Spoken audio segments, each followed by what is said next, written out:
So if we could start with your full name, please. Thomas M. Rice, R-I-C-E. Perfect. And where and when were you born?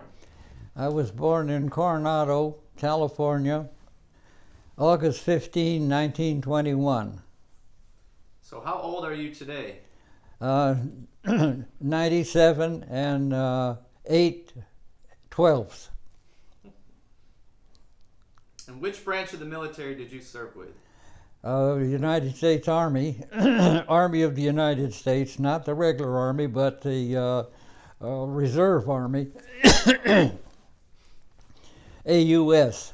I had a love affair for the United States Army, but I did not like the Army of the United States. So I was inducted into the 501st Parachute Infantry Regiment in San Diego. And from there we went, a group of us went to San Pedro. We took physical exams and mental exams. And then I escorted 10 fellows to Camp Toccoa, Georgia, where we did our initial training of 13 weeks. And which unit were you assigned to in the 501st? 501st, I was in Company C, 1st Battalion, 501st Parachute Infantry Regiment. It was a rifle company. And what years did you serve from and until? I served from November 17, 1942 until December 22nd, 1946. And what was the highest rank that you attained? Platoon sergeant. And what was your job as a platoon sergeant? My job as a platoon sergeant was to have squad leaders reporting to me, and I report to the company commander or the first sergeant in all activities that took place, and received orders in the opposite direction. Came down to me, and I had to execute those. And the final execution would be the activities of the squad leaders regarding what the men would do in the squads. So how many men were you in charge of, so to speak? About 28. And you made jumps into Normandy on D-Day? I jumped in Normandy on D-Day, Market Garden, September 17, 1944 on their D-Day. And we rode to Bastogne by truck. On December, we arrived in Bastogne on the 19th of December, 1944. Wonderful. And did you receive any medals? Any medals? Yes, sir. Well, there's a pot full of medals that I'm not sure. Yeah, we got medals and commemorations, and every time we went to one of these major battlefields, they were waiting for us to greet us and give us accommodations and feed us, and then we talked to all the members of the city council on 2 occasions, 2 different tours they went on, and so there was medals and all kinds of activities and memoirs given to us. We almost had to buy a new suitcase to bring them all home.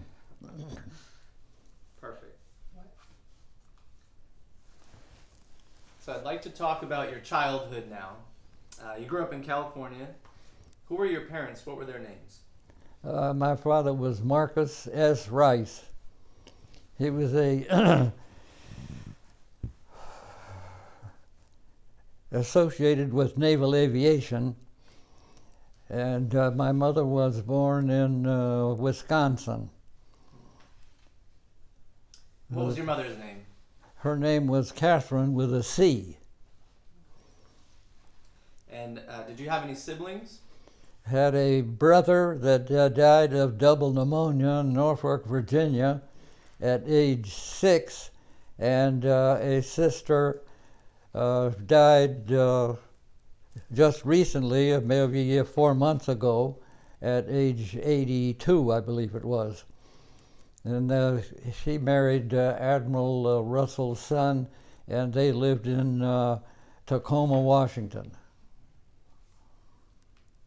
And were you guys a close-knit family growing up? No. No, hardly. I don't have many comments on that one. No. Did you spend most of your childhood in Coronado in California? Off and on. Wherever my father was stationed as a aviation chief machinist mate, there we went to that naval installation. So it was Norfolk, Virginia, Panama Canal Zone. He was killed in a aircraft accident in Panama Canal Zone in May 28, 1934. So you were about 12, I was 13 about, years old. yeah, 12 or 13.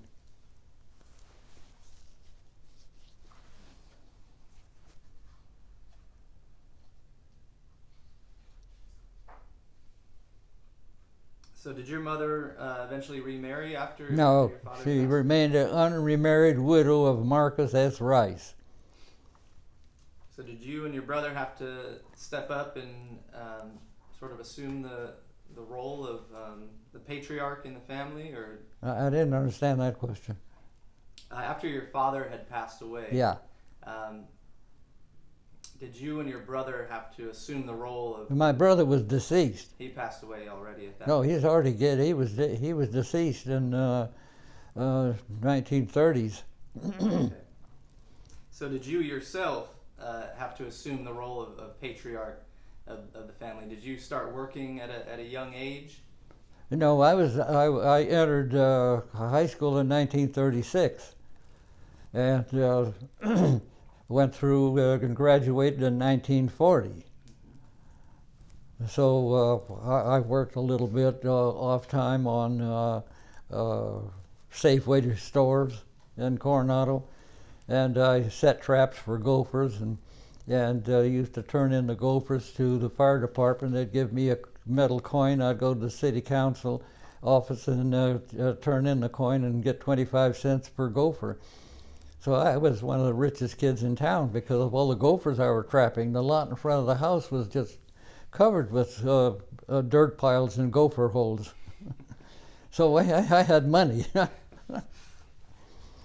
And was your mother working at the time? She worked at North Island. Okay. I don't know exactly what her job and responsibilities were, but she worked there for quite a number of years. And what were some of the things you did for fun growing up? For fun? I played basketball in the high school. We won the championship in the Metro League, and 1 year I got the Class D. I had developed the ability to run, and it continued that on for 51 years. And my favorite running events was the 10K and the marathon. So I stopped running at about 1990, I guess it was, because I'd worn both knees out, and I wasn't recovering good enough and quickly enough and from my workouts. My workouts were really tough, and at the age of 90, I was not recovering quick enough for it, so it's time to retire from that one. And did you eventually graduated from high school? In 1940, June 10, 1940. Okay. So growing up during the Great Depression, do you remember were there any hardships that your family endured? Oh, in the 30s, after my father was killed, we moved back. We moved to San Francisco. We stayed in San Francisco with Grandma for 1 year, and then moved to Coronado. Lived in the little house in the back, and then my mother built the front house, and we moved into that one and rented the back house. So that helped pay the bills and put food Yeah, on the table. yeah. And so I was in school all the time. My sister was here. We had to orphan my sister to the Catholic organization in San Diego, and I stayed with people across the street for a while my mother worked as a domestic for a captain, Navy captain. And that went on for 3 or 4 years. And then did you guys eventually reunite as a family? Yeah. And then about that time, I had graduated from high school and went on to college.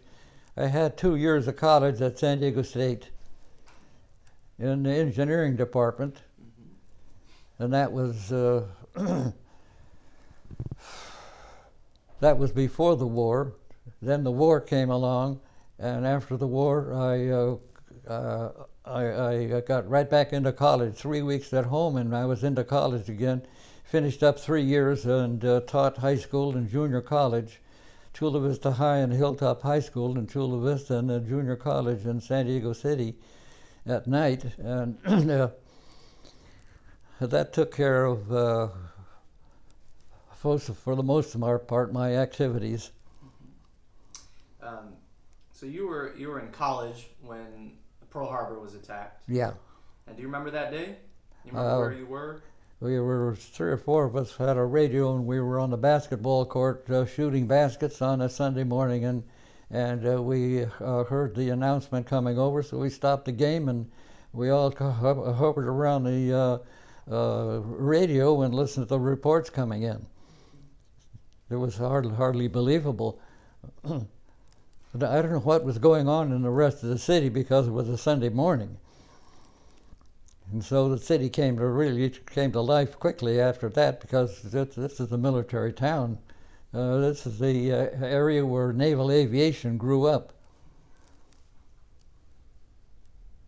And do you remember the thoughts that went through your head when you heard that news? Did it seem like as big a deal as we didn't have any?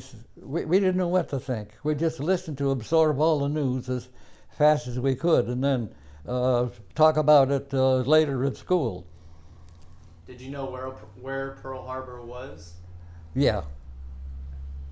But that's about all. Just the location, an island on the Hawaiian group of the 21 islands of the Hawaiian group, and that's the military establishment there. And forgive me if you've already answered this, but did you enlist or were you drafted into? Oh, I enlisted. Okay.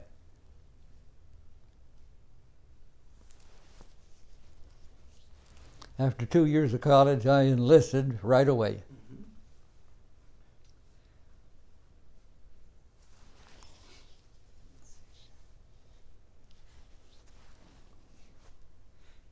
And at what point, after you joined the Army, did the decision, or did you end up with the Airborne division? I enlisted immediately into the Airborne. Okay. That was direct contact. In the recruiting office, I went Airborne. And what led to your decision to join the Airborne? Was there any incentive that? Well, I was a risk taker, and it looked mighty nice and mighty healthful and risky, so I went for it. And the whole town was vacated for the most part. The town was really dead because of it. It was a military town, and that was the major choice I made. So the Airborne idea was in pamphlets in front of me at the recruiting station. So I went for that. I entered directly into the 501 Parachute Infantry Regiment. Had you ever been in an airplane before? No. No, never been in an airplane. And you started your training in Toccoa, Georgia? Yes. Okay. And can you tell me a bit about that experience? Well, that was a 13 weeks experience where we trained physically and mentally as a regiment. I was in the 3rd platoon of C Company, and as a not as a squad leader. That came along later. With my 2 years of college, I moved along pretty quickly. So I only scrubbed garbage cans once and did KP duty once, and a lot of funny stories around that. They're too long to state now, but and latrine duty and corporal of the guard, and I did a lot of responsibilities. I ended up as a platoon sergeant, first as a corporal and then as a squad leader, then a platoon sergeant in Bastogne as a platoon sergeant. And I was demolition. I was in charge of all the demolition, explosives, gun cotton, British gun cotton, TNT, nitrotoluene, and all the explosives that were in use at that time, and blasting caps. We made practice jumps in Tennessee on the maneuvers, and I carried those things with me, which was pretty dangerous. And I was gas non-com, poison gas non-com, mustard gas, and chloracetophenone and phosgene. I had experiences with all of those. So I was doing a lot of different kinds of things, and they were, for the most part, I really liked them. They even made up booby traps and all kinds of crazy stuff that could be used on the front line. And was the physical training, was it was pretty intense? Our training was in 4 phases, A, B, C, and D. When we went to Fort Benning, Georgia for jump training, we were physically fit. And we did have phase A as physical exercises, and we used to annoy the drill instructors. They wore T-shirts half the size of their muscles, so they looked like bronzed Apollos. And we would do something wrong on purpose, and everyone would come up to and give us the dickens and give us 10 push-ups. We'd say, "What arm, Sergeant?" And that really annoyed them. So we got through physical education in great style. And then phase B was working with activities and weapons, learning our weapons and the different kinds of weapons. Phase C was working on the towers. The towers came from the New York International Exposition. They were going to tear them down, but there were about 30 officers that had the airborne idea, and they were able to convince the military that those could be used at Fort Benning, Georgia for jump training. So they were dismantled and reassembled on Fort Benning property, and I believe some of them are still in use today. And then we did, some of the exercises, we would lie on the ground, stomach against the earth, and put on a parachute harness and then hook up to a cable and raise us 25 feet or 50 feet. And the sergeant would give us instructions.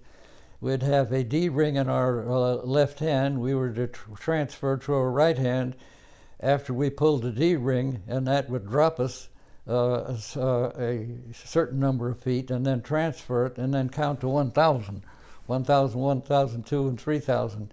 And if you dropped it, the D ring, you went up to another 50 feet. If you refused to follow the instructions after the third try, then you would be lowered, and they got rid of you. But that was one of the real interesting tests they give us at Camp Toccoa. The day we arrived in Camp Toccoa was Thanksgiving Day, and we went to see the colonel, and his name was Robert Johnson, and started asking us questions. And his first question was, "What are you here for?"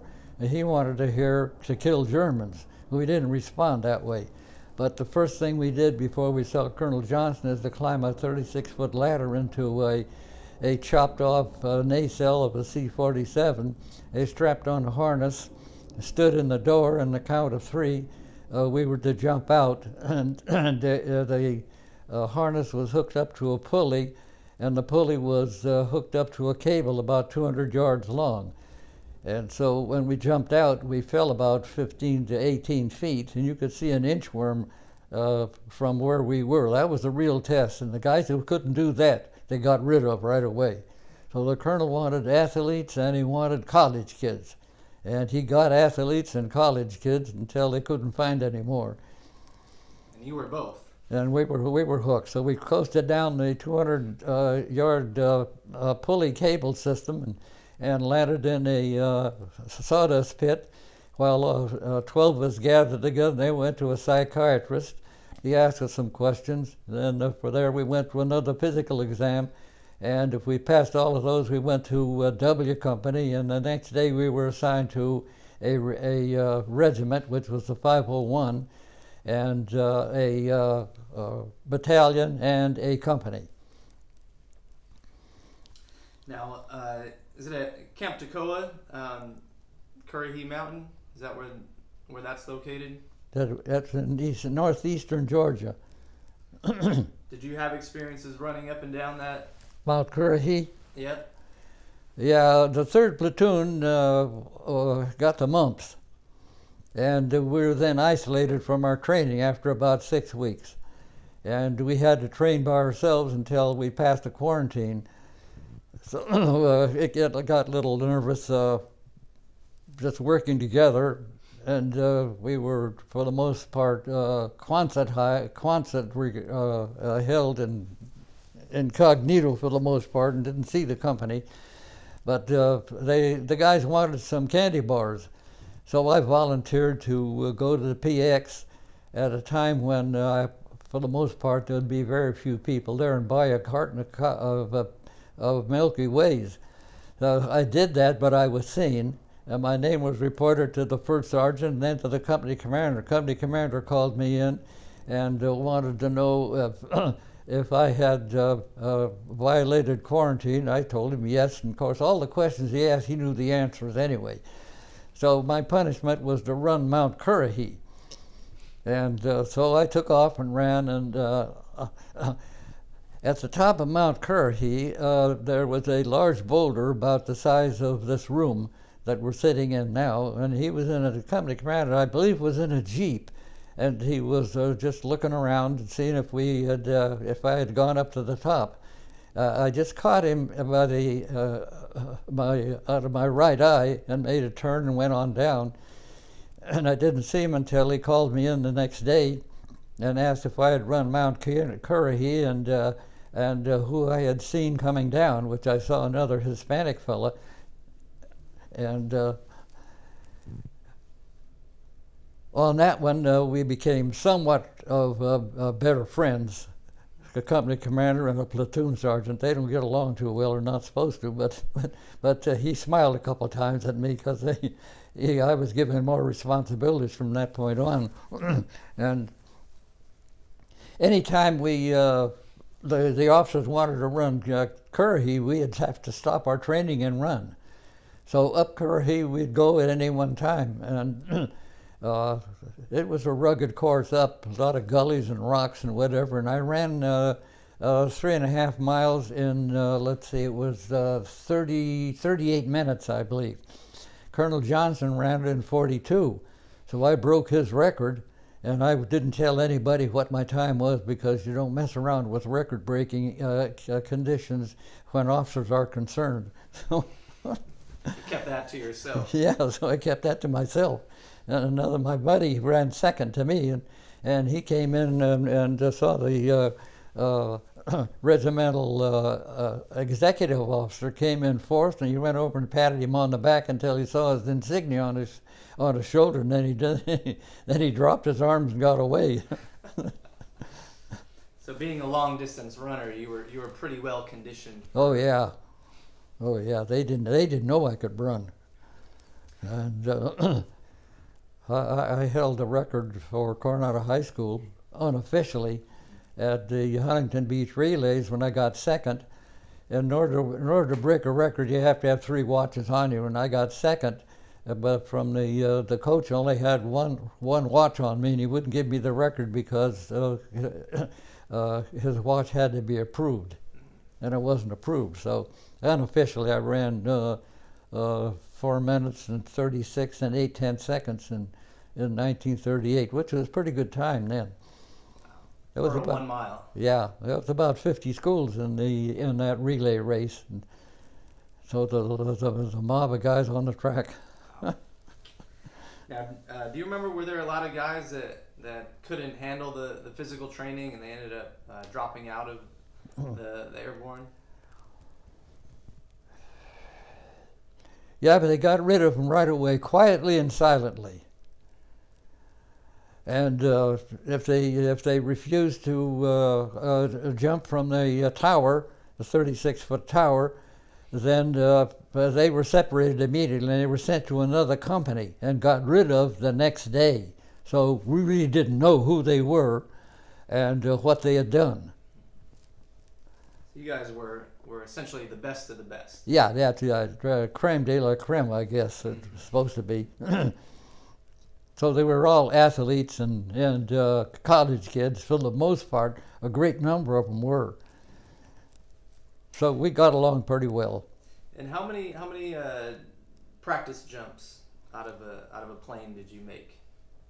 Well, before we before you earned your wings. Yeah, before we discharged from the Army. Well, I understand paratroopers would blouse their pants after they earned their wings. We made 5 practice jumps for the wings. Okay. And I jumped number 4 for the most part there. The first one, it's easy to do with a group, but to do it by yourself, that's another thing. That's another story. That's a little bit of terror that goes through you. And we jumped over a drop zone near Chattahoochee River. And the Chattahoochee River at 1,200 feet looks just like the drop zone. So some of the guys made water landings and didn't intend to do it, but they didn't know exactly what they were doing on their first jump. The third jump is maybe one of the hardest ones. Why is that? Well, because you know what to expect. You know what's going to happen. You know, and you count it out in your mind when that parachute opens. And if it doesn't open at the count of 3, then you better start doing something. And now you don't know what to do. Did you ever have any issues with your chute opening up? No, not in the practice jumps. But after Normandy and after the war was over, Bastogne was finished, and I was out of the Army, and we 36 of us organized into a Return to Normandy group to jump in Normandy on the 50th anniversary. So we made 3 jumps here. 2 jumps in good weather, and the third jump was in bad weather, but we declined to do it in the bad weather because a wet parachute is not a too happy situation. So we waited until it cleared, and the rest of the whole group broke up and went home and had to do their third jump on their own at their hometown or the clearest skydive institution. So we did that at 1,200 feet, right out east of Chula Vista in the Kearney Mesa area. So those were, the first jump was, those are all solo jumps. The first jump I landed hard. The second jump I pulled the risers down to my waist and came in fairly well. And the third one I put those risers down to my knees and made a standing landing. So I knew I could do it then. It takes a bit of strength to get those. Yeah, because you're pulling against the uplift of the parachute and the air currents too. But it can happen, and when you know how to do it, and you do it once, you know how to do it from there on. Now, how proud were you once you received your wings? Once you passed all your jump training and well, the jumpers were the things. We got our jump boots. We had special boots that were, I think, were 18-inch tall, and the heels were cut so that the suspension lines would never get caught on the heels. So they were special designed. They were weighed quite a bit, and we kept those things spit polished all the time. And we were really proud of those. So anytime we got into difficulty, the colonel threatened to take our jump boots away. So we straightened up and right away. So and our pants were a little longer than the normal pants, so that they could be bloused. And the United States infantry and military organizations all blouse their pants now, and they all have boots. So they've all gone to proud. But that started with you guys. Yeah, it started with us. And what would you use? How would you blouse your pants at the bottom there? Well, we tuck them into the boot when we didn't have any rubber band to hold them. I shouldn't mention it, but the guys before they could leave camp had to have condoms with them, and they didn't use the condoms. So they for what they were designed, they used the condoms to blouse their pants. That spot's not supposed to be known. I've heard that once before. All right, so at what point did you get, were you sent overseas? When did you end up in England? I'm assuming you ended up January 1, 1994. No, 1944, sorry. Okay. In Glasgow. I had the mumps. Picked it up in Camp Miles Standish in Boston, the filthiest camp I've ever seen and built and gone through. They were sending soldiers over at about 1,000 a month in vessels, and we were so crowded and the place was so filthy that I got the mumps on both sides of my jaws, and I was put in quarantine on board the USS William G. Goethals. Was the name of the ship. It's an old World War I steel reinforced concrete ship. It could only go about 10 knots an hour. So we were in convoys 10 days across the Atlantic and ended up in Glasgow. So I was in quarantine all that time. When I ended up in Glasgow, I took 10 guys to a hospital and recovered there at the military hospital, and then took 12 guys south to Lambourne, England, where I rejoined the 501. So it probably wasn't a very pleasant trip for No. Well, I had white sheets and pillows and a little better food than the rest of the guys were anguishing over watching the crew eat steak, and they had to eat K rations and take a saltwater bath with saltwater soap. And what are your symptoms with the mumps? What are you going through? Aching on the jaws. The whole face was aching. The jaws swell up. And when did you recover from that? When? Yeah, when did you get better?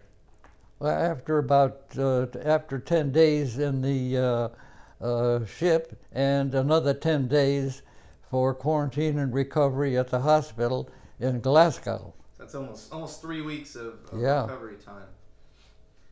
And how did you spend the ensuing months before making your initial jump into Normandy? Well, we lost a certain amount of conditioning on board ship, and they tried to condition us, but they couldn't do it because there's not enough space on board ships. I could hear them doing jump jacks and push-ups and things from my quarantine stateroom. And as we got ashore, they went right to Lambourne, and they started physical training in double time. So there was hikes, quarantine, water hikes. There were 3 practice jumps. Beaver, tiger, and eagle were the jumps. 2 jumps were made. The third one was not, because the Luftwaffe was over England in the southern part of France or England, and we couldn't jump then. So we jumped from GI trucks. On the second jump, I sprained my ankle. First time I ever had an injury, and I told no one about it. And I got the medic, and we taped up my ankle, and then on the third jump, it was we went through from trucks, and the ankle was taped, and I never told anyone because they probably would have disqualified me if they had known my ankle was sprained on the Normandy jump. So nobody knew about it. So I kept that one a secret. So this was shortly before you. Yeah, I had that tape on that ankle for about 37 days. And you still had that injury when you jumped into Normandy? No, it was all healed by then. And at what point did you learn that the invasion was going to take place? When did you guys sort of get the word that you guys would be jumping into France? June 5th, June 6th. We didn't know where we were jumping. Okay. We knew we were jumping, but where could have been any place on the continent. The only indication I had was the lieutenant mentioned a French city, Saint-Mary-Église. And I asked him, well, what does that mean? It means Holy Mother Church. And from that point forth, I got the idea that's where we're going to go. But any other information, I knew nothing and knew not, because I was assigned to the executive officer of the 501 Parachute Infantry. I had to be with him from June 3rd, 4th, and 5th. And I did duty with him. I had to know where he was, what he was doing, and how to make contact with him. So I was his gopher for the most part. And so all the fellows were taken by squads through Nissen huts, where a mock-up was built of the area where they were to land in. And I didn't know where we were going to land. So I left Colonel Carroll June 5 at about 8 o'clock in the evening, and went right back to the company. So I didn't get to go to see any of these mock-ups. So I didn't know where we were going to go, other than Saint-Mary-Église. So you would have essentially had to have relied on somebody else once you landed and to know where to go. Well, we didn't land in the right place anyway. Understood. We were supposed to jump in drop zone B, and we ended up in drop zone D because the flight pattern was under heavy fire. And I've always jumped number one in any practice jump and any combat jump in number one. And I could see what was happening because I was looking out the door. Everybody had stood up and hooked up and had checked equipment, and I was standing in the door, and everybody was compact, and we were under fire, and the aircraft did not have self-sealing gas tanks, and I was a little bit concerned about that because we could catch fire real quick, and we were traveling at 165 miles an hour, and Lieutenant Jansen, who was in charge of the plane, called the pilot on the intercom and asked him to slow this thing down. We can't jump at this speed, and they wouldn't do it. He panicked. The crew chief was in the plane, and he panicked, and he went into the reserved little section of in the tail of the aircraft and shut the door. He didn't want to know what's going on. I want to ask you, before we get too far along, the days and the hours leading up to boarding the C-47. I understand the initial invasion was called off or postponed 24 hours, correct? Yeah. So how far along did you board your C-47? Were you ready to go? Were you all full pack ready to go? And then before it got called off, or? Well, we were in the marshalling area from June 1 to June 5. Okay. And getting oriented, packing our bundles. We had 6 bundles slung underneath the aircraft, and each weighed 300 pounds. There's 1,800 pounds, and one bundle in the door, which is probably a little more than 300 pounds. We had to kick that one out first before I could get out. And what are in those bundles? The bundles had a double-ended flashlight and they had a color code. When the bundle hit the ground, it would give the flashlight enough jar that 2 lights would go on. If it was red, it was probably ammunition. If it was red, blue, it might have been explosives. So there were all kinds of color combinations, and when the lights went on, we could find them much easier. Some of them were in the trees, some of them were in the water, some of them were on the land. They were everywhere. So after we got on the ground, we had to assemble first and then try to find the bundles to get all of our equipment. When I left the aircraft at 165 miles an hour, is that going to interfere? No, if you need to take it, you can grab it. Not going to answer it. Okay. At 165 miles an hour, we couldn't jump at that speed. We could only jump from 90 to 105 miles an hour. So I was looking out the door, and I could see we were going right into flak, and so the pilot could see them also. The lead plane, do you know about Eureka and Rebecca? No. Before we took off from Merrifield at 10:21 English double summertime, a group of pathfinders jumped a half an hour ahead of us, and they set up signal systems on the drop zones. Most of them did not make the drop zone. They were off a bit on the drop zone. So in the lead aircraft, I was in section 14. There was 45 aircraft in section 14. It takes 9 aircraft, C-47s, to carry in 128 jumpers. So I was in the right plane on the right side in the third row of this group of 14, section 14. And when the pilot saw that we were getting into difficulty and the light was on when we crossed into the Cottonton Peninsula at Barnesville, the white light was on, and above the door, alongside the white light, was a green light and a red light. Now, when we're in flight, the white light's on.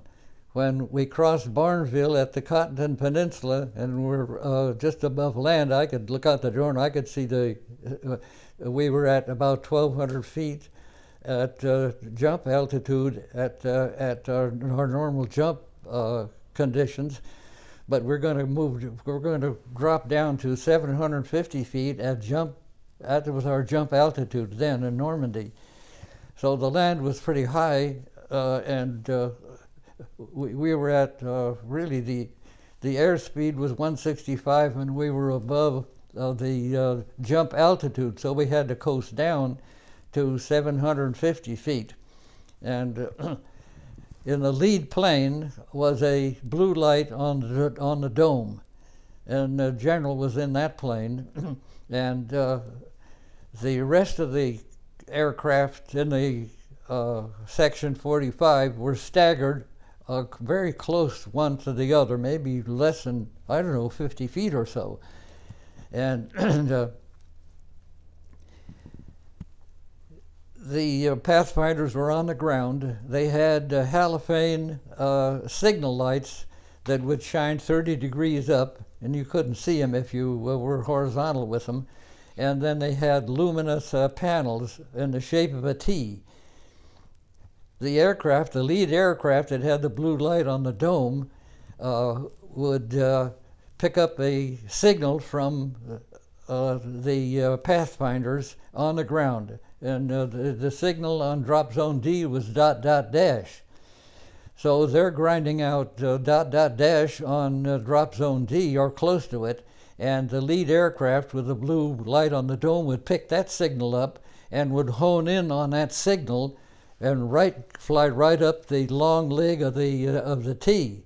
And when we crossed the section and made a real T out of it, then the green light would go on and we would jump.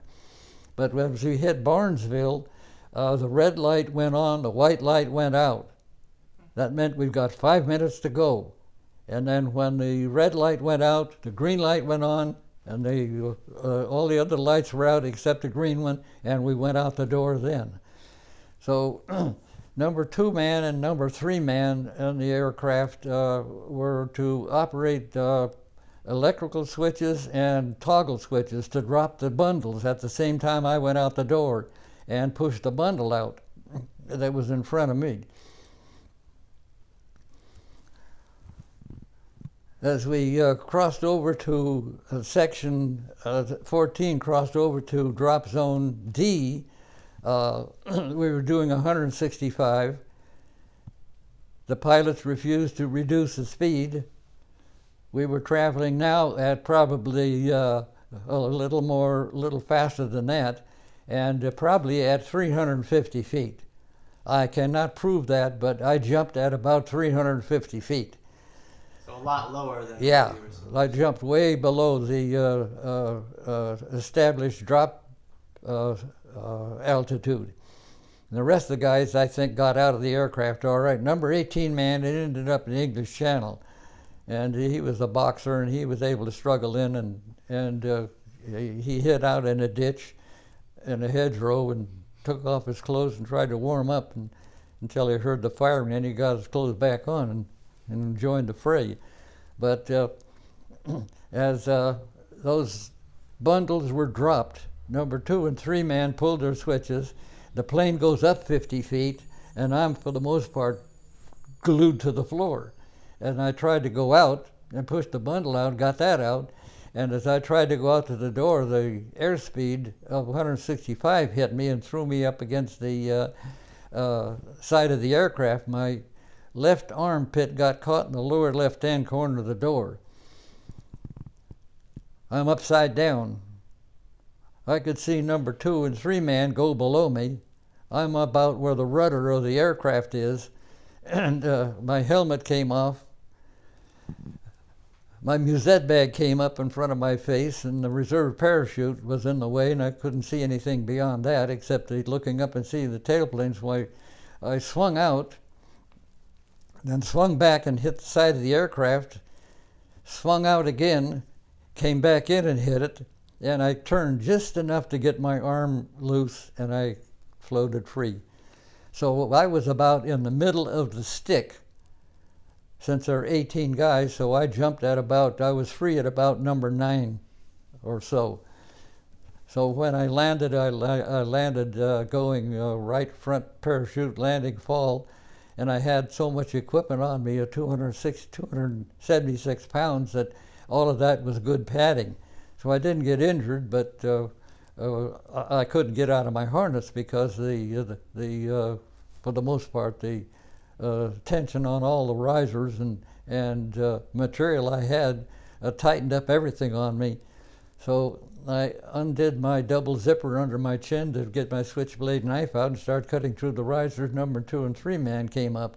They had their mortar, and they helped me out of the harness, and we got things organized just a little bit, and waited, and my cricket fell out of my pocket. You know about the crickets? Mm-hmm. Okay, I lost that one right away, so we couldn't cricket each other.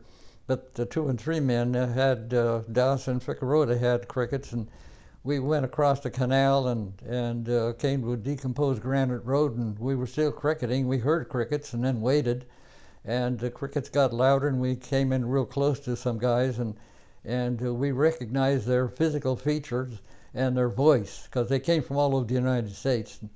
And you know what the password was? I don't know. Oh, okay. I'll tell you the password. It was Flash, Thunder, Welcome. So if you, maybe you were an enemy and you had got a hold of a cricket, and you cricketed close to us, and I'm not sure about you, but I would yell out Flash. Okay, that would indicate to you that I'm probably an American, but I don't know what you are. So you would come back with Thunder. that would indicate to me that you probably were an American. Then to prove that I was an American, I would come back with welcome. So it was flash, thunder, welcome. And welcome in German is the use of the letter V, and you can catch it real quick.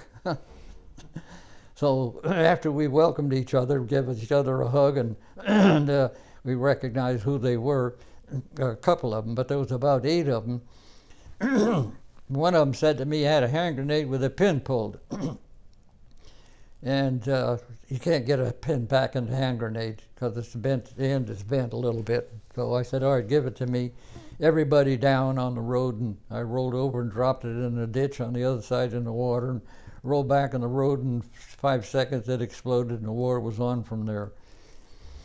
We went on, broke up into small groups, and went on down the road about 100 yards, and about 50 yards off the road I came to a house. No Germans. We had more hand grenades than Germans, and I thought we had better investigate. So another fellow by the name of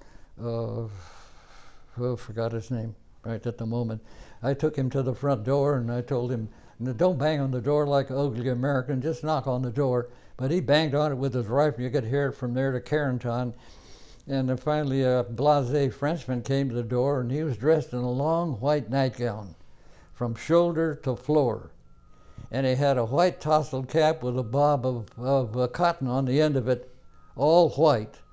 And he had a dish with a candle lighted in it. Now, what does that remind you of? I can see exactly. You can see it? All right. You ever see the play, The Christmas Carol? Yeah. Okay, that reminded me of The Christmas Carol, and I started to laugh. And that was danger right there. Because a normal situation that I saw in civilian life took me out of the drop zone, you see, and I wasn't even aware of where I was, but I saw that candle and lighted and the situation as it was, and so I was laughing. That's real danger. Leaves you a bit vulnerable. Yeah. And so I pushed the Frenchman out of the way, and we went inside and laid the map on the floor, and I asked him where Carenton was, and he just pointed here because he understood Carenton. He pointed, and he excused himself in a few minutes, and then went and got some ammunition, gave us 6 rounds, and he kept 2, and then his wife came in dressed the same way, and we assured him we weren't going to hurt him or do anything, so we took off for Carenton. And you guys missed your drop zone, you said? Huh? You guys missed your drop zone. Yeah, we missed the drop zone. We were on drop zone D, and we should have been on B, and B was underwater. The field, it was flooded? Yeah, because the locks at La Barquette were closed, and the water from the rain and that bad weather had flooded the region, and many parts of Normandy were underwater.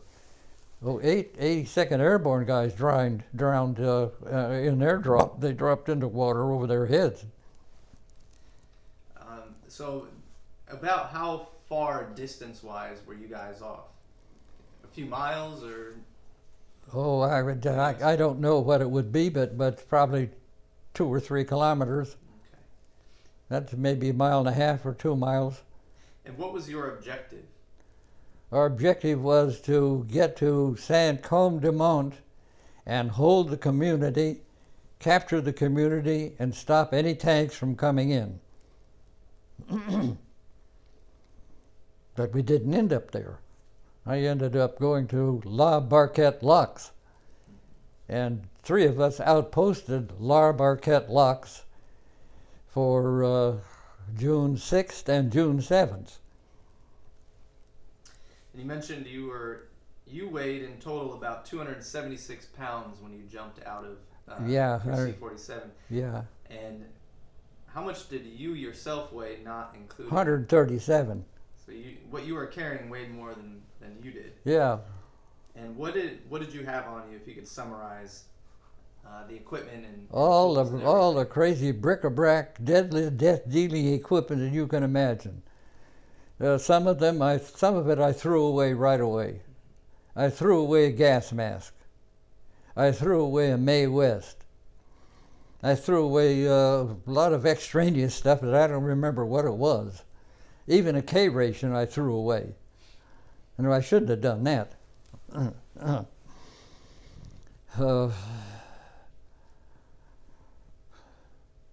Yeah, that was mostly the bric-a-brac stuff that I just couldn't use at the moment.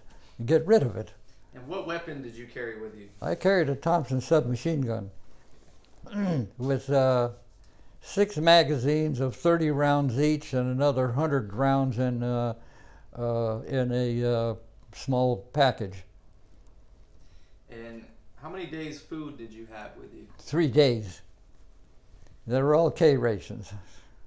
You spent a few more than 3 days out there. Yeah, we didn't expect to stay more than 3 days out there. We ended up 37 days. Right. So can you take me through those first few days and first few weeks that you were out there in Normandy, and sort of where you went and what your experiences were? Well, there were 5 beaches established: Juneau, Gold and Sword, Omaha, and Utah. And I jumped inland from Utah at about 3 kilometers between Carenton and San Miguelis on the wrong drop zone. So it took another week for us to get together. The company commander wasn't even with us. He was dropped 20 miles south of us. So we didn't see him, and as he moved toward our objective, Saint-Côme-de-Mont, he picked up more kids. And they traveled at night and hid out during the day. And they did all the crazy things that you can imagine that were really creative. There weren't too many vehicles, German vehicles in Normandy. They used wagons and horses. So to set up traps for the Germans in the daylight, we would organize a trap. The company commander would organize a trap-oriented group of 2 or 3 fellas and dig a hole in the roadway, lay a mine in it. And so the horses would come along and poop on the ground, and the driver of the cart would pay no attention to that, because that would be normal activity for a horse.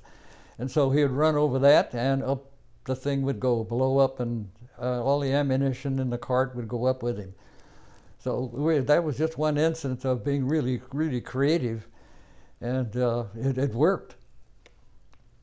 So I wasn't with them. I was just running around with 2 or 3 other guys trying to find the rest of the fellas, and we were spread all over the place, about I guess 300 or 400 square miles.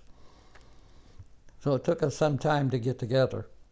And when we did, then we moved toward, under Major Allen, we moved toward a place called La Barquette Locks. And the 6th German Parachute Infantry Regiment was 3,000 strong.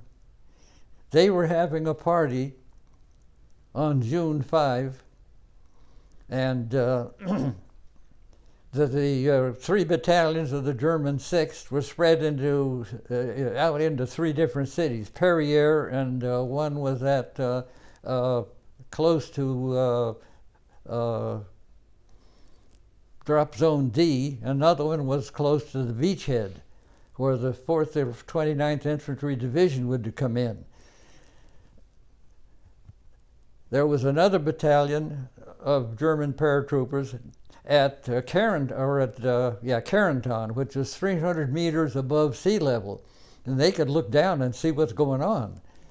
And here they're seeing all these soldiers milling around, some from the beachhead, some moving toward the beachhead, and we were moving toward Carenton, and they didn't know what to figure out, because their sight was somewhat myopic. So they didn't fire on us. A Navy lieutenant jumped right next to me, and at a place called Hell's Corner, which is about a quarter of a mile from La Barquette Locks, I was lying on the highway right next to him, and he was calling the USS Quincy and tried to get some fire recommended by Colonel Johnson to be put on Highway 13 because the Germans were coming down Highway 13 toward Carentan and San Miguelis. And we had a first aid station at Saint Côme de Mont. And Father Sampson, the Catholic minister, was in there treating all the fellas. And after we left the guy in the nightgown, we wandered around a little bit trying to find fellas and baggage, and finally hooked up with Major Allen, with about 30 to 50 guys in a pasture. And he told us to drop all of our equipment except ammunition and weapons, and we're going in and search out where the Germans are. And the battalion of Germans was coming in from the beach toward the inland area. So as we saw them coming in, we hit the ground and bent our flanks ends around so that they would encase them. And we fired upon them, and they hit the ground. Some of them were wounded because the guys were pretty itchy with their machine guns and their mortars. And after about 15 or 20 minutes of that, firing stopped, and Colonel Johnson went out with two German-speaking GIs and asked their German colonel to surrender. He said, "It's too early in the day. We don't surrender for something like this." But then Colonel Johnson returned to our ranks and file, and then went out again on another escapade, and asked the German colonel to tell his men to put those who are wounded, put a bayonet on their rifle, jam it into the ground, and put their helmet on top of the butt end. And we'll come in and collect them. We'll call a truce for half an hour. So that was happening. So they brought whatever they could in, and moved them more toward the inland area.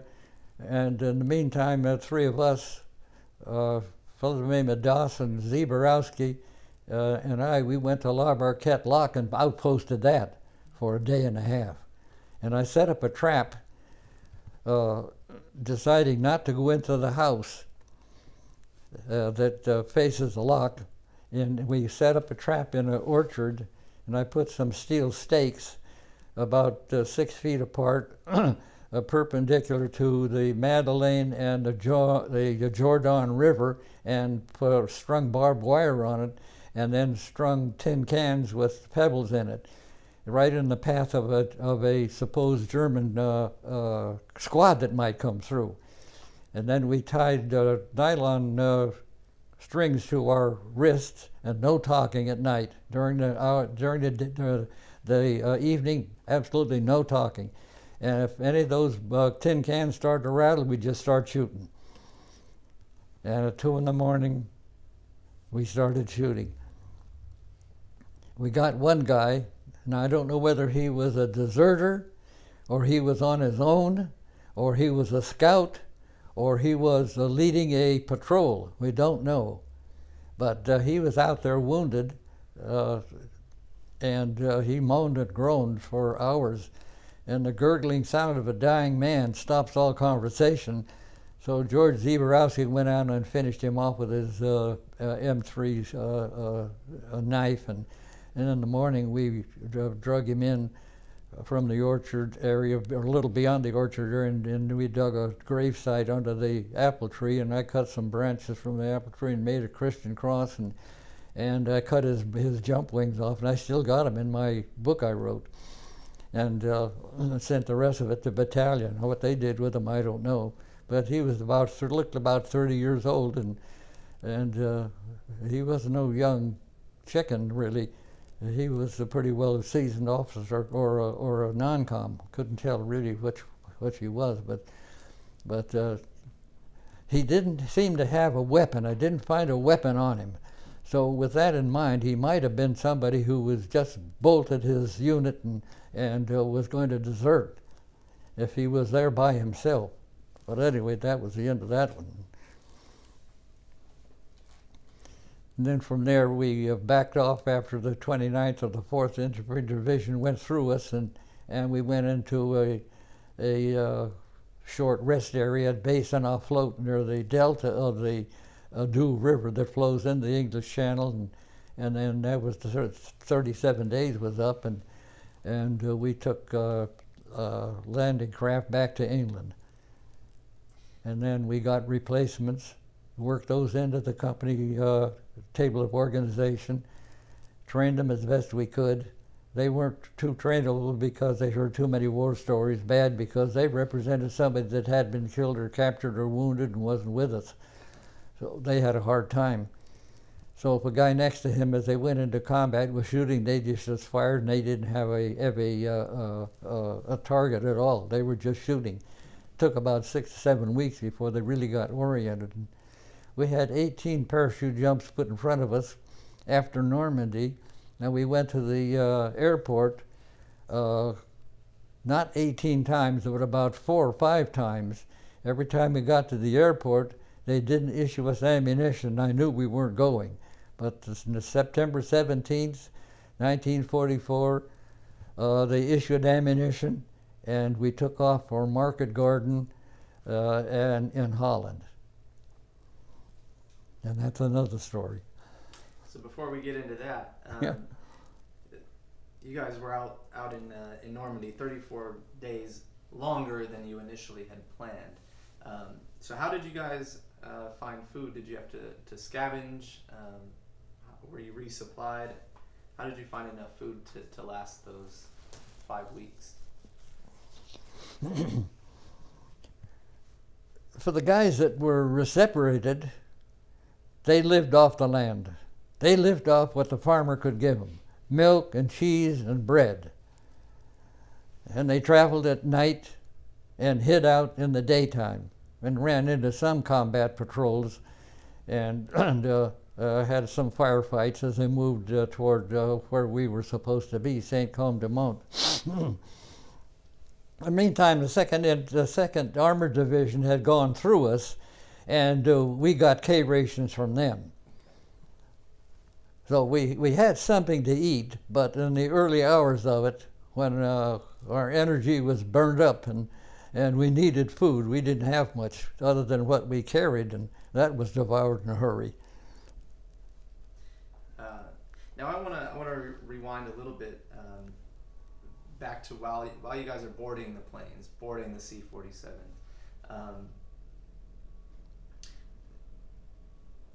Is there anything going through your head? Is there adrenaline going through your body? Do you remember the time leading up to getting all your gear on and getting on the plane?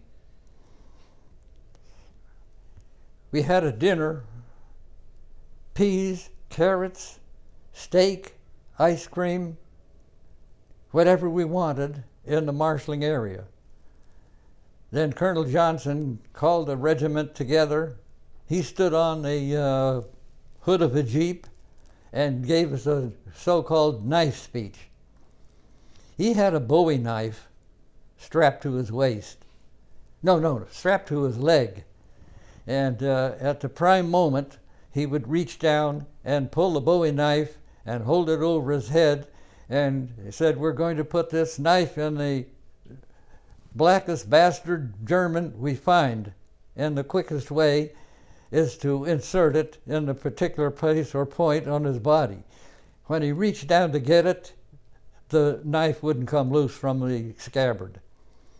He fumbled and diddled around and finally had to reach for his trench knife on his waist, and he hoisted that over his head. And he got his speech off all right, but it was a laughing stock, and it still is a laughing stock of the regiment, in Colonel Johnson's knife speech. That was funny. And then he said, "I want to shake hands with everybody." He gave us a speech about religion and what we were supposed to be doing, and we know we can do it, and et cetera, et cetera. And he wanted to shake hands with every one of us, so we marched by him shaking hands. I remember shaking hands with a man. And then from there, we walked to the aircraft. We picked up our parachutes. And before dinner, we could take a shower. And one guy by the name of Marvin Van Buskirk, the guy that ended up in the English Channel, he took a shower, and he left his dog tags hanging in the shower room. And he noted that he did not have his dog tags when we got to the aircraft, and he told me about it. So I said, okay, give us your equipment. You go back, because you know where you were showering, and you look in the shower room and see if you can find it. He went back, couldn't find it, came back again, so we cut 2 pieces of canvas and printed his name on it. He had the best dog tags that you could imagine, because when you run, those dog tags clank and jingle and make noise. Same thing with a mess kit. Knife, spoon, a fork, and a mess kit while you're running says something's happening here and somebody's coming. So that was an interesting thing that took place there. So we're still laughing about that, Marvin Van Buskirk and his lost dog tags. So we went into combat without dog tags. But they checked us every 6 months. We had to show our dog tags, and if there's any errors on them, they gave us a new set of dog tags right away. And then we fiddled around at the aircraft and didn't talk to the pilot or the co-pilot. I don't think they were getting oriented some other place. We took smudge out of the engine nacelles and rubbed it on our face to blacken us a little bit, and we redid the bundles, double-checked the bundles, slung them under the aircraft, checked the drop equipment that would release them, see if that was working properly. So there was a lot of little minor things that we needed to do, and so we did them, and I had to see that they were done. So I was the last one to board the aircraft because I was the first one out of it. So they had to help me in like everyone else had to be helped up that ladder, and then get seated. And we took off at 10:41 English double summertime. And do you know what time you exited the C-47? 1:21, I think it was. Okay. And while you guys are flying over the channel, are you guys conversing at all? Or are you? No, there was absolute the noise in an aircraft like that overpowers any voice. So they were all introspective. Some of them probably had a Bible. Some of them probably had a rosary. Were fingering the beads, and they were looking out the window. Could see probably nothing. We were assembling at 5,000 feet over England for Section 14. Then we flew over Southampton, England, at 1,500 feet. We flew over the English Channel at 1,500 feet. We were given a lighted signal by an American submarine in the English Channel to indicate that we were on the right track. They were following a compass bearing, the pilots were. And we flew close to the Jersey and Guernsey Islands, which was occupied by Germans. And I think it had been bombarded so that they couldn't communicate with anyone on the continent. And then turned left at the next submarine that was a couple of miles off the English Channel near Barnesville. We turned left there. Now going up the English Channel and going into the English Channel, we could have gone right or left. We could have gone to the Brittany Peninsula or to the Continent Peninsula. And that was a real neat trick there, because the Germans didn't know which way we're going to go. They knew we were coming. And we turned left and went across the Continent Peninsula at Barnesville. And I could see that it was low tide and the river was just trickling along, and we were at 1,500 feet there. And then dropped down to a lower altitude, and then finally over our objective, or close to our objective, we turned to the right, and then pandemonium broke loose. Now, was your plane taking on flak? Were you guys getting hit? Machine gun fire. Okay. We didn't. I don't believe we got any flak. We got machine gun fire, and it was not too great a volume of machine gun fire, because the pilot could see out there that there was a tremendous volume of anti-aircraft fire going on, and tracers. Tracers were red and yellow and green, looked like the 4th of July. So they panicked and swung way to the right on it. And do you know, did all the men in your plane get out safely? As far as I know, I was number 1, so I don't know what. Evidently, number 18 man, Von Busker, he got out, and so he was in the English Channel. So the rest of them were on land, and he got ashore all right. So you may not even have regrouped with all the men. Yeah, in your yeah. We grouped and regrouped and split up, and we did so many different things. We didn't know who we were with. So we were with some 82nd Airborne guys. We were some 508. We were some with 503. Some of them were 504. We had quite a combination. Just anybody you could find. Yeah, they knew what to do, and we did it. Right. The idea was to upset communications as quickly as possible, and destroy any communications that the Germans had. Now I'd like to talk about Operation Market Garden. Oh, Your okay. experiences there. That was a daytime jump? That was a combat jump, and we didn't go to the airport like we did for Normandy. We went to the airport on the 17th and took off. It was the same pattern. What section number I was in, I don't know. How long the armada was, I don't know. The jump altitude was 1250. We flew the southern route, came in from the south. The 82nd flew the northern route, came in from the north. We were to jump at Vegel, V-E-G-H-E-L. The lieutenant colonel, he knew a nurse at Bastogne. Now this one's getting ahead of something here. Lieutenant colonel missed the drop zone at Vegel. The drop zone was A, and then further north, maybe a kilometer or so, was A1. He didn't recognize the drop zone at A. We missed that one, and we finally ended up by dropping on drop zone A1.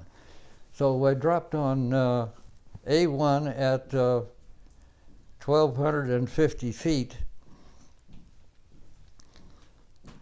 I was going up instead of going down. I was into a thermal from other aircraft, and I went up about 50 feet.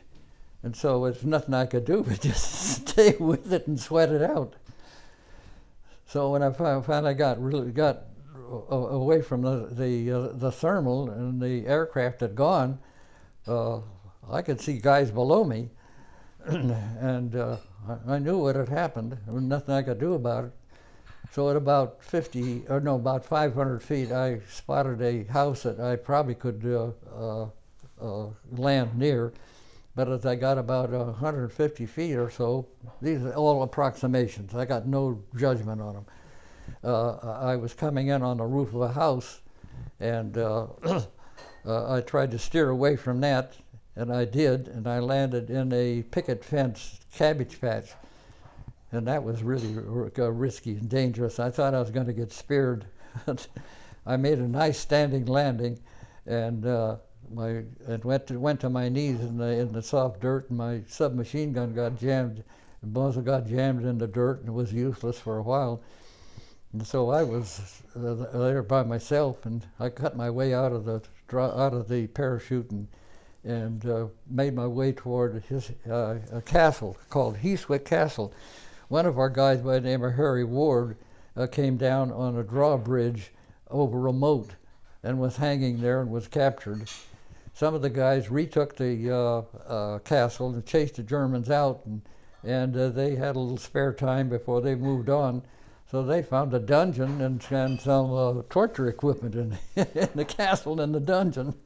So that was the talk of the town. So I picked up a mortar, I got my mortar, and distributed a couple parts, and we ran 10 kilometers from Heeswick Castle to Vegel. And we got to Vegel, and the whole town was out. The entire town. How many, I don't know. But the city square was absolutely crowded. And we were milling around there, and there was chaos. We were not an organization. We were just a bunch of individuals then. And there was no command whatsoever. And a woman came up to me and asked me how many Americans had dropped, and I said 500,000. And that was the end of that. And finally word got out, and the civilians were told to disperse, and they did slowly, but not too quickly.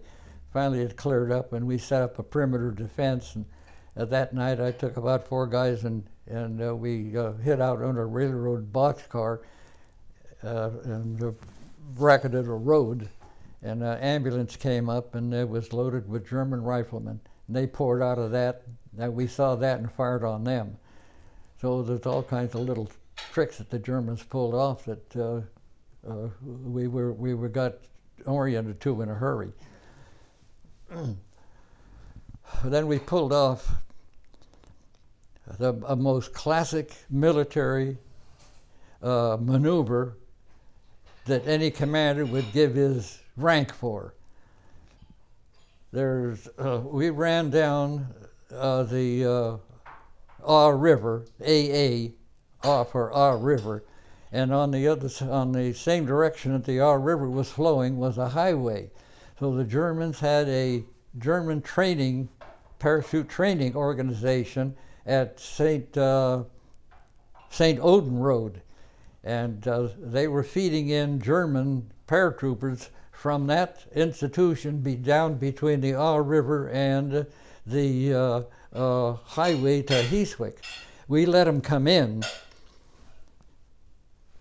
We caught Company A and B stationed abreast at Vegel. C Company went around, and we got behind the Germans.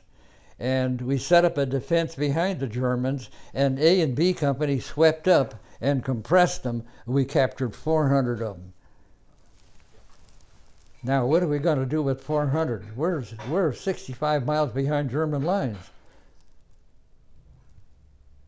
Disarmed them. The German, the glider pilots came in later. We turned them over to the glider pilots as best they could. They were supposed to meet at a particular point, and I don't think they knew what the point was, but we turned them over to them, and they dispersed with them and checked them out and disarmed them and kept them in captivity. Whatever happened after that, I don't know, but there was a big firefight there for that one. How many of you were there compared to the 400 Germans? There was just Company C. That was about 128 guys. So how does 128 guys captured about 400 Germans? Yeah. It was amazing to me. I think we surprised them so elegantly that they just didn't know what was happening, because there were American paratroopers behind them and in front of them, and they were compressed. And the German colonels said, "Oh, we're not giving up." "Yes, you are." So Captain Phillips asked me to fire some mortar rounds on them. I fired 3 mortar rounds on them, and they gave up. So probably killed a number of them right in the whole midst of them. So there were barns and houses and, gosh, now there's a little village in there that they were all accumulating and hiding out in. And we rounded them up. And so you guys searching them? You guys are searching them, disarming them? Yeah, as best we could, as quickly as we could. So after we got rid of all those guys, we moved on toward Erde and Scheindel and a couple other small little communities, and that was all night work. Going down Scheindel on a straight highway, must have been 3 miles long, we came to there were some Germans at the fork in the road on they had 4 guns, four 20-millimeter guns mounted on a chassis, firing down the road at us. They were waiting for us. They knew we were coming. They were waiting for us because we making noise. And they knew we were coming. Company C had 2nd Platoon, 2nd Squad as the point. And the lieutenant colonel was out in front with the point, and the Germans would fire over our head so we would get up and walk. Then they would fire low. So they fired over our heads with tracers to attract our attention, so we got up and started moving. Then they fired low. They fired low, we jumped into foxholes, and I jumped into a foxhole. There was a guy that was already in one, and my feet were sticking out. And we were so tired that at 10 o'clock at night when we were on that march toward Scheindel that I searched out a house and came back out and leaned against a pillar, and I fell asleep standing up. And then I got left behind, but I finally caught up where I was supposed to be and corrected things that were supposed to be done and weren't done. We ran into all kinds of short-term combat situations, and we got to a Scheindel, and there was an airport there and sand dunes all over the place, and I set up a mortar situation, and a railroad track was running right parallel to where I was, and the Germans were coming in there on tanks and infantry, and we fired a couple of rounds and they saw us. And Van Buskirk was with me, and a German tank commander fired a shot at us and it landed about 30 feet in front of us, and some of the shrapnel hit Van Buskirk in the side and tore up his left arm. So I patched him up and told him to go to first aid, and he did. I didn't see him since then. And I left the mortar and walked around the point of a sand dune. A guy by the name of Howard Miller was in front of me, and Captain Phillips was behind me, and another unknown soldier, American soldier, was behind him, and a German paratrooper, guy was over 6 feet. And he came running around that point, and Howard Miller ran right into him. And as he ran into him, he flipped off his helmet. The German flipped off his helmet. They undid their buckled gear, and they started a fist fight. They dropped their weapons and started a fist fight. There was some blows struck at each one of them. And Captain Phillips told me to take him prisoner, and I lowered the submachine gun on him and marched him back about 50 yards and turned him loose. And that's the most dangerous point right there, because he's in between the rear of our lines and the front end of our combat movement. So he was on his own, disarmed him. Whatever happened to him, I don't know. But then went back up and found Lieutenant Mern and another sergeant had been killed who were standing on top of the sand dune. You could look out and you could see the Germans coming in, running from bush to bush, hedgerow to hedgerow, and I picked up a rifle because my Thompson submachine gun wouldn't reach out there about 800 yards. So I borrowed a rifle and fired out, and I'm sure they could hear where I was and hear the firing I was taking up, so I distracted nobody, but except being possibly seen by the Germans, so I discontinued firing, waited till they came in, and a big firefight got there. A German colonel got between me and the guy by the name of Nick Zarelli. And I couldn't fire on the German colonel because I was afraid of hitting Nick. Zarelli was only about 50 yards from him, facing another direction, so I didn't fire. But the German colonel put 6 bullets in Nick Zarelli's left arm, so that was kind of a risky one there. So they got away with whatever they tried to get away with. but it all developed into small combat situations until we routed them all out.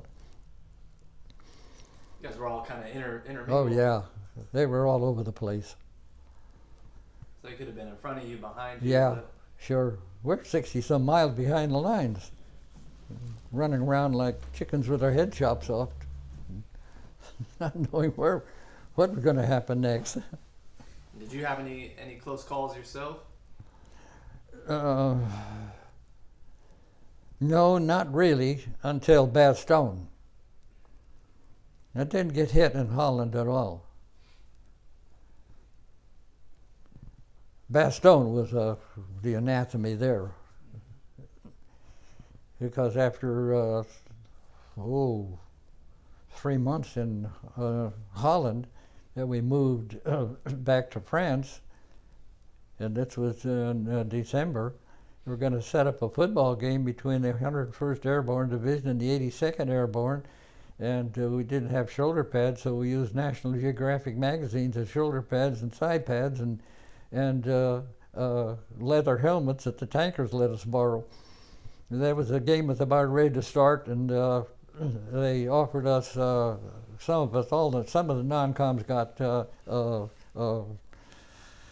3-day furlough into Paris or Nice, France. I took Paris and went into Paris for a couple of days, and then they called us out because the bulge broke open.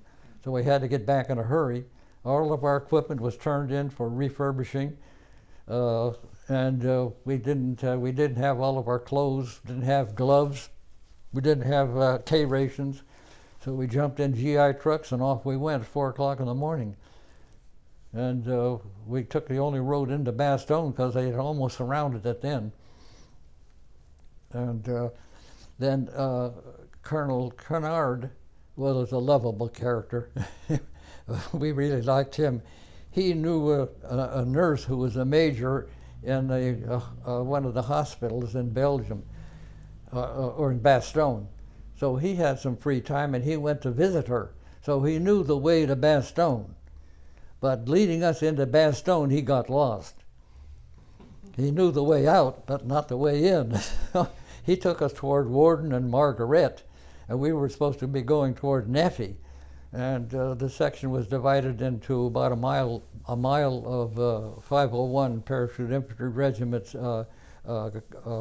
front lines. And so after that was about the 19th, the 20th, we went through Bastogne and we saw tanks of the, I don't know what armored division it was, but tanks were pointed, guns were pointed toward the Germans, and they were out of gasoline, and the tanks were up on the sidewalks. And the 106th Infantry Division was in a rest period close by, and they got hit heavy, and they surrendered. Almost the whole division surrendered, and some of them that did get away were marching through Bastogne. They were dragging their rifles and telling us, they're coming, they're coming. Okay, they're coming, give us your weapons and ammunition. So we got a little bit of a load there and went on out toward our section, and then I was ordered to take a patrol of, I don't know how many men there were, I think maybe 5 or 6 guys, and I had a scout, number 1 scout, John Thomas, in front of me, and number 2 scout was Arthur Texiera next to me, and we were, who was behind me, I don't know, but the long downhill from Marzahn area was all downhill toward a decomposed granite road, and they saw us. The Neffy was a little village to my right, and I was supposed to go into that village and reconnoiter, find out where the Germans were, because we pushed them out, we backed out, they came out and pushed us out. So it was back and forth there for 1 or 2 days. Now it's the 22nd of December. It was yo-yo back and forth to Neffy, in and out, so we didn't know exactly where they were. So I was to reconnoiter a patrol into Neffy.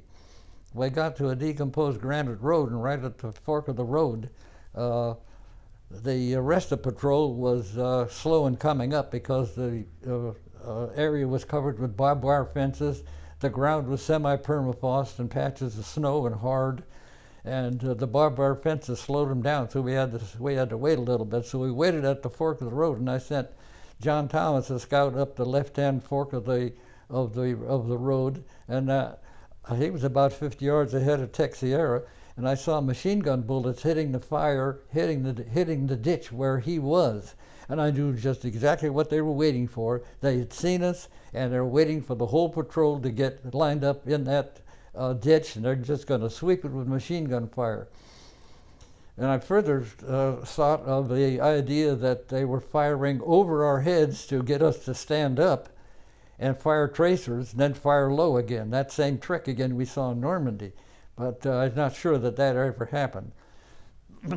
But I told number 2 scout to tell number 1 scout to come back and take the other fork of the road.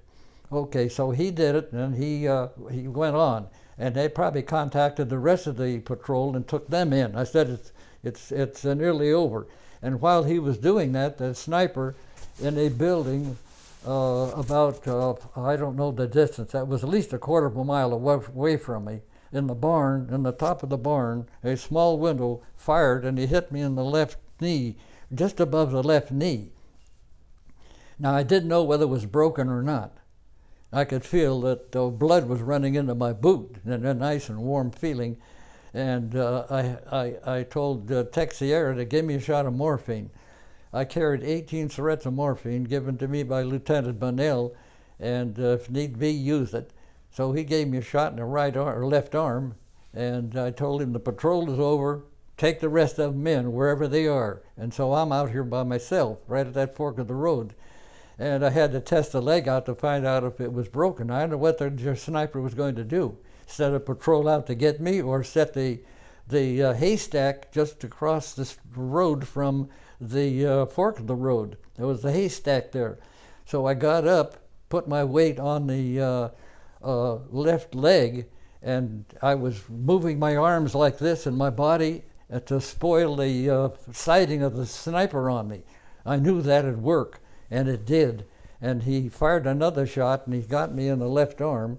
That took out about 4 inches of bone. My submachine gun dropped, my helmet came off, and I took another step, and the leg was okay, and I dove for a haystack, and I bounced off of that thing because it was so old and rotten. And now I'm out here by myself, and I didn't know whether they were going to set it on fire or send a patrol out. So it must have been hours. I don't know how many hours. Enough time for that patrol, my patrol, to get back in, for them to have a conversation about it, and another guy to come out and rescue me. So a guy by the name of John W. Curtis came out from way behind me, about half a mile, and came up the ditch, and he got just opposite the haystack, and I saw him, and I said, I'll roll out, and you give me the butt end of your rifle, and we'll work our way back. And so we did. And by the time we did that, they had a Jeep up at the top of the hill waiting for me, and picked me up and took me to the to the Bastogne nunnery. And then there were nurses there, and the floor was covered with the stretchers and GIs on stretchers, and the Germans bombed it the next morning, and one bomb went through the ceiling and then stopped in the before it got down to us, and it didn't explode. We had put German prisoners in the ceiling. From there, Patton broke through about 6-7 days later, and they took me to the 121st Field Hospital, and I was there for several days. And then from the 121st Field Hospital, I went to the American Embassy in Paris. And in the field hospital, the 121st, they ran a swab through my arm and cleaned it up, and my leg cleaned it up. And by the time I got to Paris in the embassy, it was infected, and they couldn't keep me down. So they sent me to England, and I was in England for about a month, and rest and recuperating, and then some therapy on the arm. And one day I was in bed, and the major surgeon came by, and we had to sleep with our arms out over the blankets. And I wasn't in my bed. I was in another room ironing with my bad arm, he came in and wanted to know what I was doing. So I was a little lippy about him, and I gave him some selected words, and I said, I'm going back to the, I want to go back to the regiment. He said, I'll have you out of here in 3 days, in that tone of voice. And so he got me out of there in 3 days, and it took about 3 weeks to get back to the regiment, and they were in Birch's Garden by that time. Can we stop there? Huh? Can we stop there? Yeah. Okay. So I wanted to ask you about the events when you were wounded in Bastogne, and when you got hit the first time, if I remember correctly, you had sent the scouts back to Sent number 1 scout back, take the other fork of the road. Right. Yeah. So why did they not take you with them? Why were you left by yourself? Because I hadn't been hit then. Okay, you sent them away before you had gotten hit.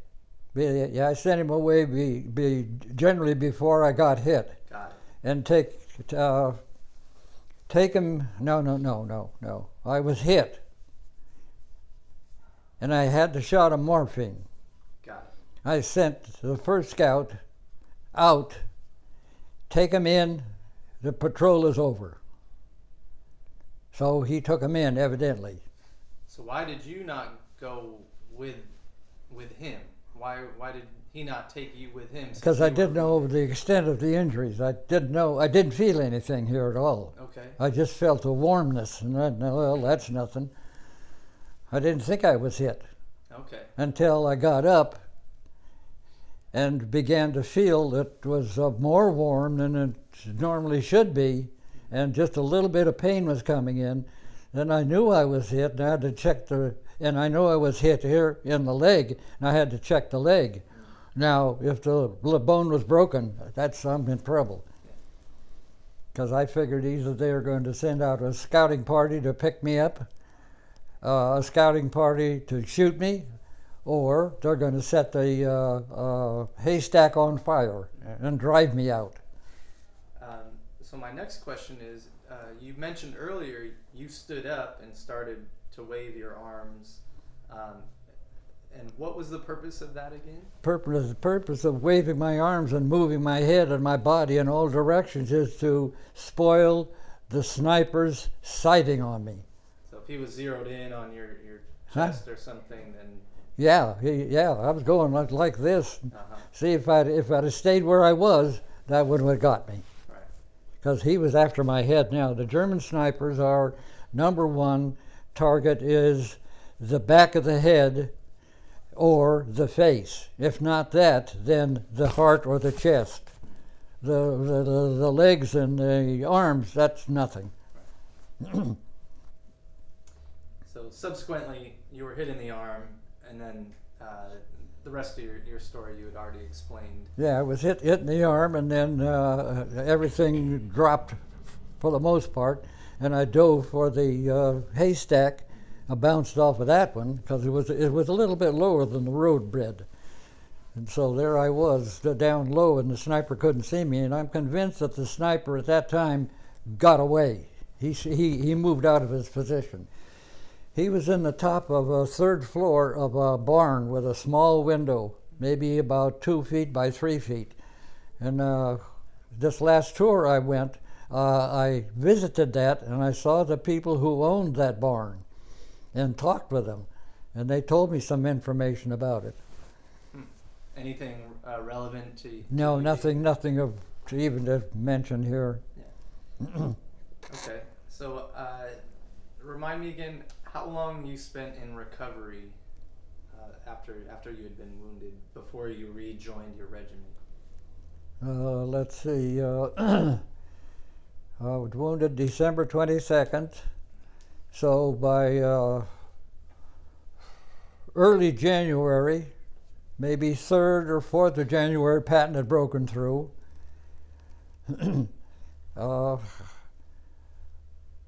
Taken care of by 3 Catholic, or rather Belgique Catholic nuns in the nunnery, and then was transported to the 121st Field Hospital, and then a nurse there named Janice Van Hees looked after me. When I wanted to go to the bathroom, she'd detail a prisoner to pick me up and take me down to the latrine and wait for me and bring me back. And Patton broke through about the 8th, and she took some kind of a liking to me, I guess, and she put a great big red ribbon on my neck, that big. And that stayed with me all the way to England. Went to the American Embassy in Paris, and then by that time the stitches were pulled. They couldn't keep me down, and they sent me then after a couple of days of cleaning me up and repatching me. They sent me to England, and then the field hospital there. So it must have been not more than 2 weeks. So from December 22nd to January, February, probably the first week in March, I got back to the unit in Birch's Garden. And they were probably moving from the not the Hurtgen Forest, but the Vosges Forest area. They had been fighting down there. They moved from there to Birch's Garden. Now, we were the 2nd Parachute Infantry Regiment to go into Birch's Garden. 506 was first. And they had the luck of the wine and the Fräuleins. They put us in a Berghof hotel. We were organized into a track team. Oh boy, a track team. So I was running the 5,000 meters in the track team. We traveled in Europe with the track team, 50, or the 101st Airborne Division track team, to different points of interest, and had track meets. Not too many, but one or two. And we finally ended up in Nuremberg in the 3rd Army Olympics. And I ran the 5,000 meters in the 3rd Army Olympics. I got beat. I got 2nd. Another guy in the 101st beat me. So is the war over at this point? No, it wasn't quite over, but for some time, because there was small units that never did get the word on time. Maybe got it months later, and they were still thrashing at each other. Was fighting for you over? The major central fighting compact units was over. Now, in that Nuremberg track meet, the German prisoners were close to the high jump pit, which was close to the stands. This is a velodrome. And there must have been 10,000 GIs in there watching a track meet.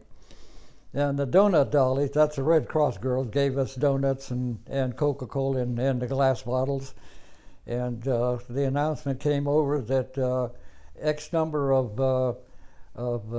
pounds of dynamite were exploded in Japan, Hiroshima, then Nagasaki, and et cetera, et cetera. And then, oh boy, pandemonium broke loose. The track meet stopped. The German prisoners near the pole vaulting pits were putting up the crossbars. They raced toward the center of the field because we started throwing bottles at them. And those guys raking the pits and long jump, they were frightened to death because we were throwing bottles at them. And so they went to the center. And so the pandemonium just reigned there for a long time because of all the yelling and screaming, it's over, and boy, we're going home. So then from there we went back to Birch's Garden, and we played soldier again, close order drill, and all that kind of crap, you know. And so that was Hitler's hideout. Yeah. Essentially. What do you remember seeing of I didn't get up to the Eagle's Nest. Okay.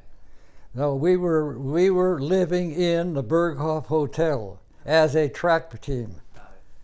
So the 506 was doing all the roaming around and living on the outskirts of the community.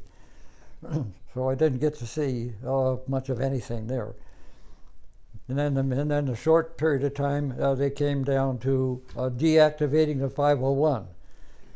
Now, if there were a lot of guys in the 101st Airborne Division that were replacements. They institute a system of points. Did you know about that? Okay, they institute a system of points, and it's based on you're married, you got children, you got a medal, you got another medal, you got all these different kinds of things they included to be point worthy. And I think the minimum number of points to go home was 72. I'm not sure. I had 89 to 92. So man, I'm out of here. That's enough fighting. So there was a short period of time that we were in the hotel and then traveled, and then came back at Strasbourg and some other cities, that they instituted this system and they calculated it all, and pretty soon they deactivated the 501 and they sent me to a Lucky Strike camp or a cigarette camp. And I was in the camp Lucky Strike, then took a physical exam, boarded a ship, headed for Norfolk, Virginia. And I got home December 22nd or 3rd, I think it was. Now, had you encountered any of the concentration camps that were No, I never did see one. The 506 got in there and discovered them. They were there first. But we saw a lot of civilians on the highways. They're raising their arms and begging for K rations that were coming out of Birch's Garden and the surrounding environment, so we just threw K rations down to them. We lived in an elegant hotel there. The Burgermeister and his city councilman, we put them in top hats and swallowtail coats and gave them brooms, bristle brooms and hot water and GI soap, and made them scrub the cobblestones from there, from the Berghoff Hotel to the council chambers. That's part of our creativity. There's a lot of that going on. Yeah. So you told me earlier that you were discharged December of '46, correct? Yeah. So when did you return to the U.S. From the war? No, that maybe that 46 might have been wrong. Maybe 45? 45. Okay.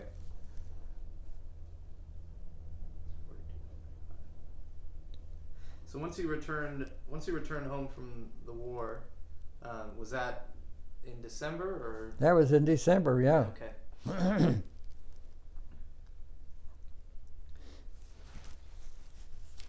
And once you got out, where did you go? What did you do? When I got out, came back to this house, met my mother. My sister was gone. She was married to Admiral Russell's son, Donald Russell. They were up in Spokane or Tacoma. So it was just her and me here. So I was back in college in 2 weeks, 2 to 3 weeks, back in college. So I did 3 more years of college. My 2 remaining for the AB degree, standard stuff, and then 1 year of practice teaching. So you didn't waste any time? Huh? You didn't waste any time? No. And how was the reunion with your mother? Oh, well, she mourned him for 44 years. See, he was killed in 1934, so here it is in the 40s now, the late 40s, or beginning to get into the late 40s by the time I got home in 45, 46. So she just mourned him for all that time. And on to Well, until she died. But how happy was she to see you when you returned from? Oh, hugs and kisses and, standard stuff. And then you went on to teach for 44 years. Yeah. At 2 different high schools. Yeah.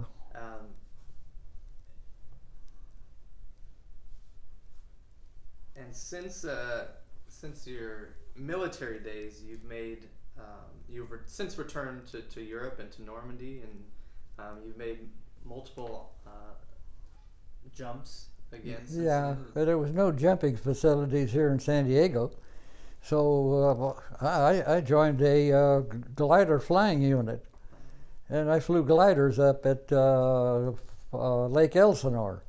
For fun. Yeah.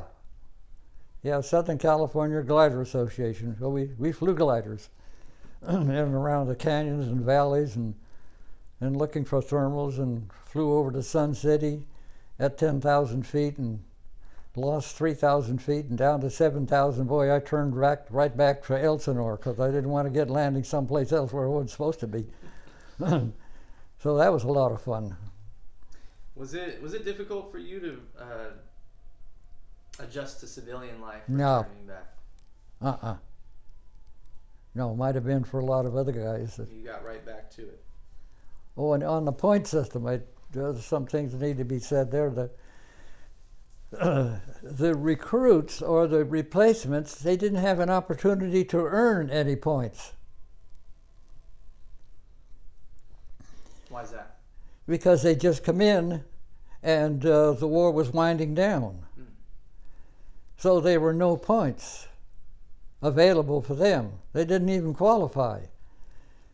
So most of the guys in the 501 were given the option to remain in the 501 or be transferred to another airborne unit in the 101st and do occupation duty. We didn't want any part of that. We'd seen too much combat. We had to stand up for eating our lunch and lean against trees and the rugged part. Don't sit down. You don't feed the German citizens anything. There's a non-fraternization rule in. You couldn't talk to any Germans, etc., etc. So life was miserable. So we only had one set of clothes and lousy food, and so let's we've had enough. Let's get out of here. So most all of the guys did not take the final jump. If you're going to stay in, you jump to remain on a jump pay. If you don't want to jump, then you're going to go home. They're going to send you home, take you off jump pay. They deactivated the 501st Parachute Infantry. And they went back to what a normal division would be, 2 airborne regiments, while the wartime activity of the 101st was 3 airborne regiments, because the Germans had 3,000 in their regiments and we only had 2,000. So the 101st was made up of the 506, the 504, and the 501. The 501 were kind of a little bastard a unit that came in. We made up the difference in the lack of strength that we had, that we wanted to protect ourselves against when we went against the Germans, because they had 3,000 in a regiment, we only had 2,000. So by taking 1 battalion from each of the 1 battalion from the regiment of the 501 and adding it to the 502 and the 506, and then spread the rest of them around wherever they needed them, it made up for that 3,000.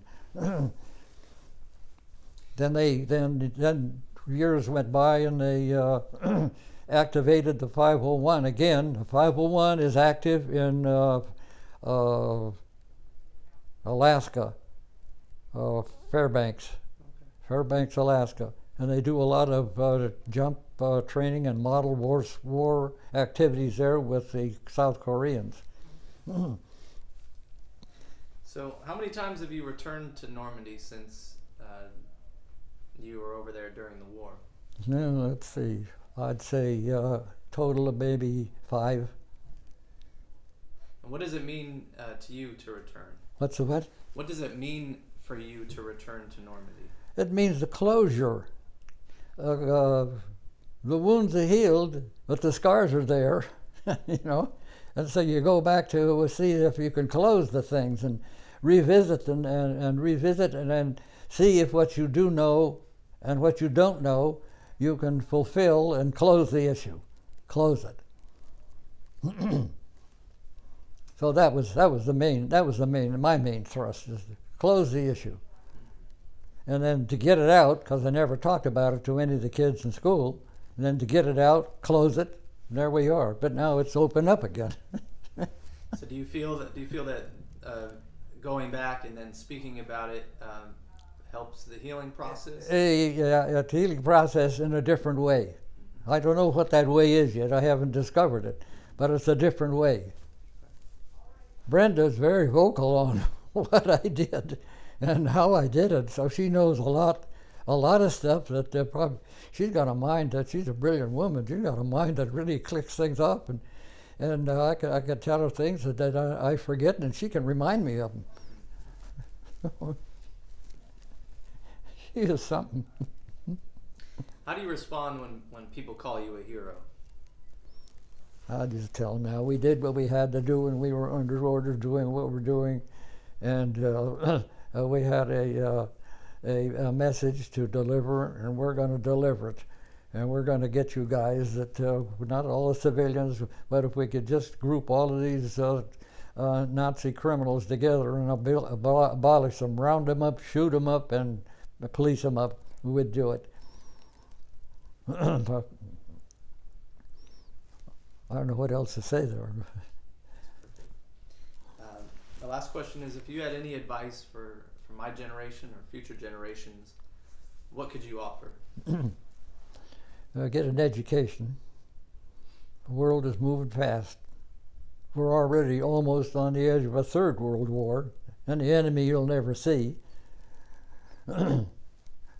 Develop your characteristics and your character as best and as quickly as you possibly can. Develop those. You're going to run into crises as a result of all of another world conflict. You may not survive it, but you got to know how to handle it. So you're faced with a danger. You've got to have enough character to develop an antidote for that danger and reduce that danger to something less, maybe reduce it to a minuscule activity.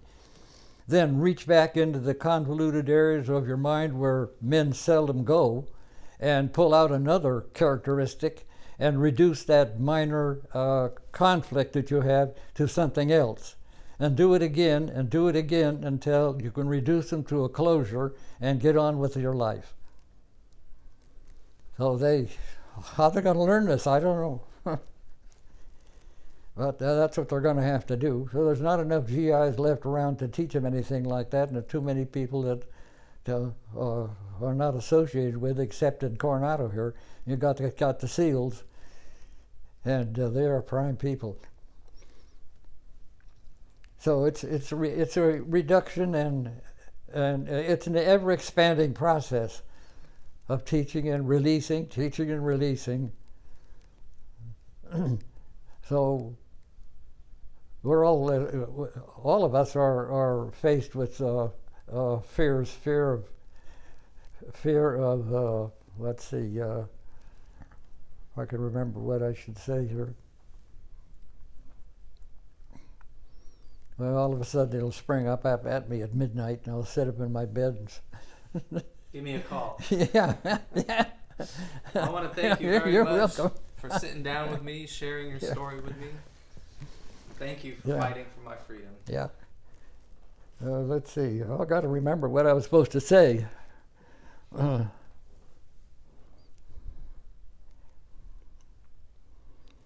can't think. It's not coming through. That's all right. It's got everything is.